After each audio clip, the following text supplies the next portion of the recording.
Hi there, my name's Ed. Today we're following the trail of crumbs that we've been getting on or about blended learning, flexible learning, and I've been doing a bit of looking into the corners and seeing what's been going on and trying to sort of make sense of this whole situation that's blowing up on social media.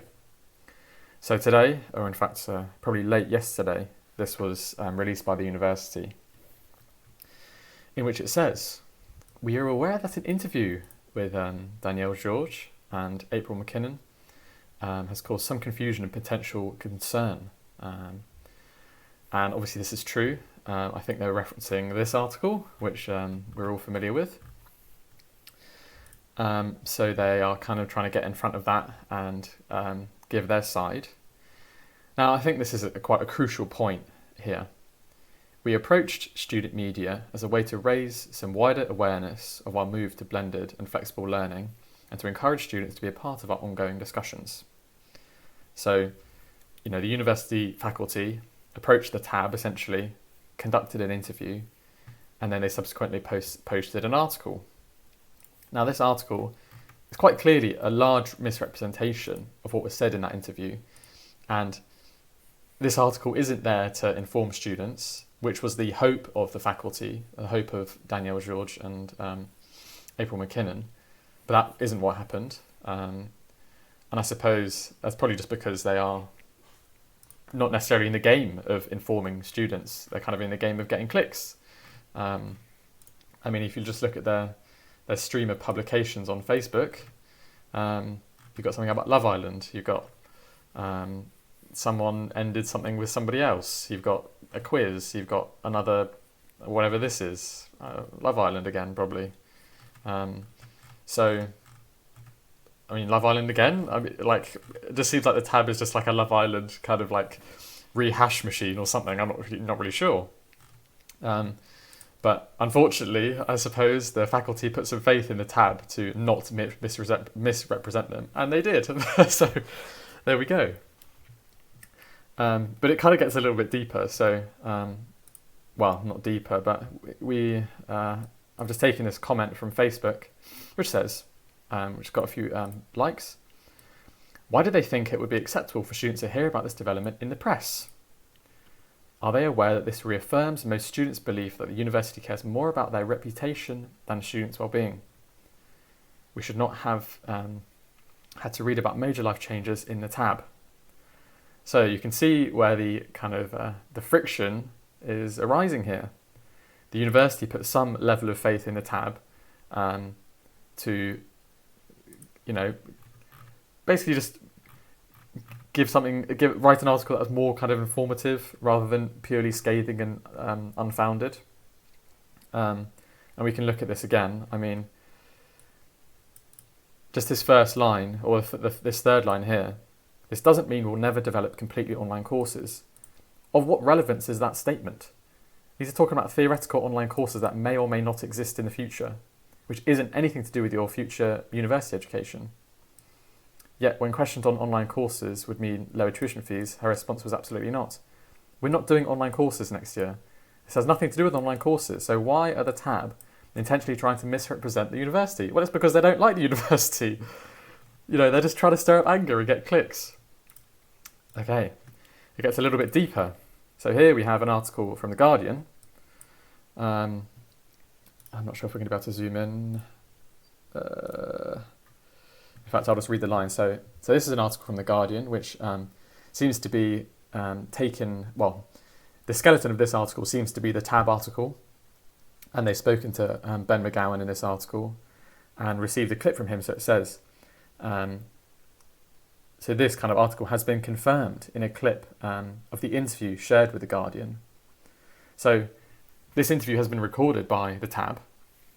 A clip of that has been shared with The Guardian to, again, stir up this narrative. Why can't we see this interview? Why can't we actually see the kind of source information? Because obviously the tab nor The Guardian have much interest in getting the facts straight. So, let's just quickly read through this article. So we approach student media. Okay, we see how that's gone, not very well. So if you have any questions, hopefully it's answered here. So please be assured that blended learning is not online teaching. Yes, we agree, it's not online teaching. And this is the crucial problematic conflation of the two. Blended learning is not online teaching. And it's about augmenting. You've got a list of the style of content. This is very different to the emergency move to online learning. Yes, we agree. And this is very, very crucial that people understand this, which seems to not be understood widely. Please also be assured that our shift to blended learning is not driven by financial motivations. Indeed, we have spent additional money and recruited more staff to support our future blended learning approach. Now, this is something that by and large is doubted by students. It's doubted by the TAB as well in their publication. I think it's doubted by The Guardian as well. So I would absolutely love to see some evidence for this fact, or some evidence for the contrary, I should say. That is to say, evidence that they are saving money by doing blended learning. Now, I'm not sure why we necessarily think this. It's probably just believing that the university is greedy, and then any change that they make is likely profit motivated, right? But what does profit even mean? The university is a non-profit organisation by status. Therefore, can we qualify what profit even means in this context? I'm not sure what it means. If someone could let me know, I'd love to know. So we've got Danielle George. I keep saying George. Sorry, I just can't. It's like when you allied two words together. To hear as many views as possible. So another strong criticism is that they haven't consulted students, but in fact they kind of have in student surveys. So I've actually emailed Danielle George, and she says they've done extensive surveys. They've sent out almost 300,000 surveys. I'm not even kidding. And they got about 20% sort of return rate on those. So they've sent out a lot of surveys to find out this information, and I'm waiting to hear more about that. How are we doing for time? Okay, 7 minutes. So they've conducted open meetings. There was one on the 13th of April. You could book your place, and there's actually upcoming open meetings as well. So this is really crucial. If you're interested, we have meetings on the 9th of July and also the 15th of July, which you can attend. And I reckon they're probably going to get much more attendance in these open meetings than they ever have done before. So in answer to the question of have students been consulted? Well, I mean, they have. They have hosted these online meetings, these open meetings. The question is whether necessarily students have been able to attend these or been aware of them or been able to express their opinions in the kind of right way. So you can register. So we have this video from Stephen Pettifer, which is, I think, quite helpful. Don't show this message again. That's probably what I should do.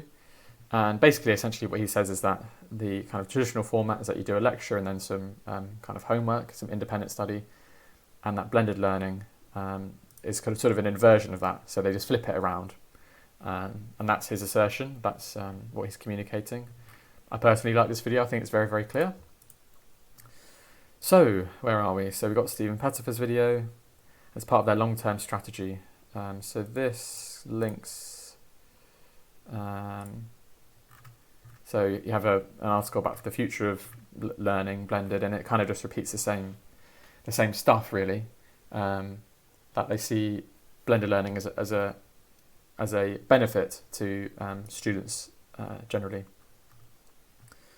Yeah, so this blended approach will help you study in a way that works for you and allow the university to respond as quickly as possible to the planned government roadmap. So there's still, unfortunately, I think this is where it's kind of missing a step as well. There's this constant harking to COVID, when the change to blended learning should be in the absence of COVID, because as far as most people are concerned, by September, COVID restrictions will by and large be lifted. I mean, they're being lifted over the summer. You can only really speculate about what happens in the winter. So I think the university should kind of leave that out because it's confusing things.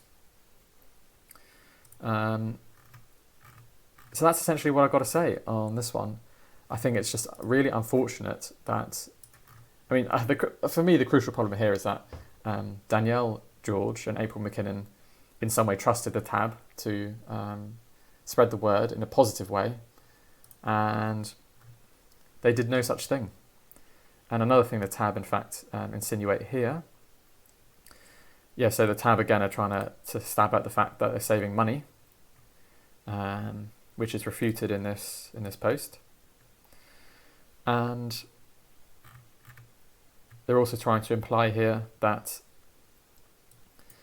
the university don't listen, when in fact they have conducted very many surveys, and I'm hoping to hear more about that later on, and they've conducted open meetings, etc. So that's where it leaves us. I think that's pretty much everything here. I mean, I guess my last point is like a bit of a question of like, well, how do we find this stuff in the first place? Like, it's on MyManchesterNews, but like, who really reads this stuff, you know? Like, I mean, one way we can infer how many people are reading this article is by looking at how many views are on this unlisted video by Stephen Pettifer. There's 200 views. So some proportion of people have clicked through to this video. Let's say, I mean, like, I don't know, like 10% or something. Let's say 2,000 people have read this article. There's 40,000 students, so a large majority of students aren't reading My Manchester News. So it begs the question, what is the best way to communicate to students? I personally don't double check this. And as far as I'm aware, the open meetings, just going back to that, the open meetings were, the invitation to those were posted on My Manchester News, which doesn't seem like the right place to post an open meeting invitation, as far as I'm concerned. I'm still waiting to find out whether this was actually kind of advertised via email or any kind of actual formal channel of communication, because this is just putting it somewhere and hoping people find it. It's like, well, if you want feedback in an open meeting, you've got to go directly to students. So essentially you can say, well, we asked you, right?